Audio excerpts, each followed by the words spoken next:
So here's my question. For those that say they fight against the patriarchy, how exactly are you doing that? Have you identified in the Western world specifically, because that's where a lot of individuals are speaking from, that say they're fighting against the patriarchy? One, how are women oppressed in the Western world? I have yet to hear a rational and reasonable answer to that, because I don't consider myself to be oppressed, and a lot of women don't either. And here's the second part. What are you doing to help the men that suffer under the patriarchy as well? Because we very rarely ever hear about that. I'll be curious to hear the answers.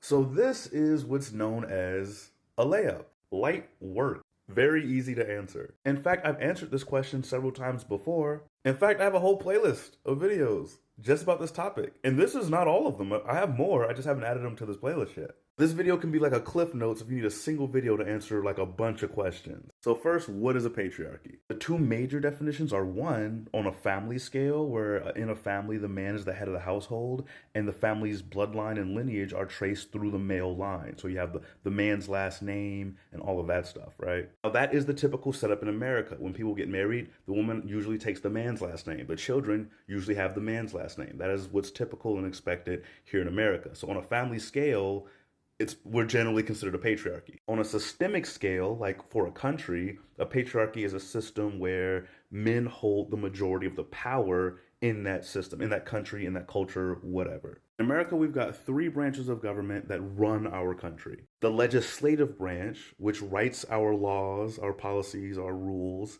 has only ever had a majority men. Only ever had that. Like less than 1/3 of our legislative branch is women right now. The judicial branch, like the Supreme Court and stuff, which interprets our laws and says what's legal and what's not legal, only ever male majority, only ever male majority. And then the Chief Justice, only ever a man. And then the executive branch, which is the President of the United States, only ever been a man, has never been a woman. And the only times it was almost a woman, people were loud and proud saying how they would absolutely never vote a woman into office. Men hold most of the power in our country, and that is what a patriarchy is. That's what the definition is. That's what it is. That's to get us all on the same page. If you're trying to figure out whether or not it's a patriarchy or not, who holds the majority power? Is it evenly distributed?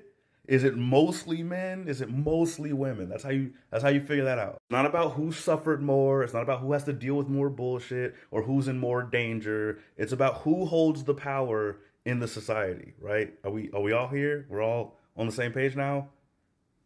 Good. If your question is, well, why is that even a bad thing? I have videos for that. Go look at the videos. Check the YouTube, okay? How do people fight the patriarchy? There's a ton of different ways that people do that. One of the best ways is voting in people who are anti-patriarchal. That's a great way to do it. Voting against patriarchal policies, calling your representatives, all of that shit.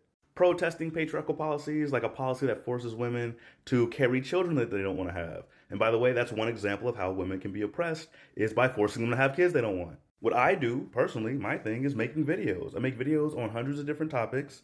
One of the topics that I make videos on is the patriarchy, and I talk about it, and I educate people on it. So those are several ways that people can fight the patriarchy. The second question was, how are women oppressed by the patriarchy? Because she doesn't feel like she's been oppressed, and so therefore, obviously, no women are being oppressed by the patriarchy.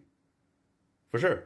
We can talk about purity culture, which would be like sexual and social oppression. That includes shame and violence towards women based on who they choose to sleep with or not sleep with. We can talk about laws that take away women's bodily autonomy, such as laws that force women to have children that they don't want, or laws that require a woman to get a man's approval before they can get medical procedures on themselves. We talk about grape culture, which allows men to get slaps on the wrist, if any punishment at all, for assaulting women. You can have a man openly admit that he goes backstage to look at teenage beauty pageant contestants in their changing room and grabs women by the pussy, and he'll still get elected as the president of the United States before a woman does. And by the way, I'm barely scratching the surface. I wanted this video to be kind of short. I could do this all day. In fact, I've got several dozen videos on the topic if you want to just check out the YouTube. And yes, men are also hurt by the patriarchy. Every complaint that men have about the way the system is unfair to men, also made by the patriarchy. Remember, all of those laws, policies, those bills, all of them were passed by a male majority. Another way that patriarchy keeps men pacified is by convincing them that they're better than women, that masculinity is better than femininity. As a man, you're a leader, you're in charge, you get to set the rules for shit. Women are supposed to be the followers. Women are supposed to be subordinate and submissive and all that shit, right? Because that way, even if a man's life sucks, at least they're not a woman. At least they still get a crumb of power.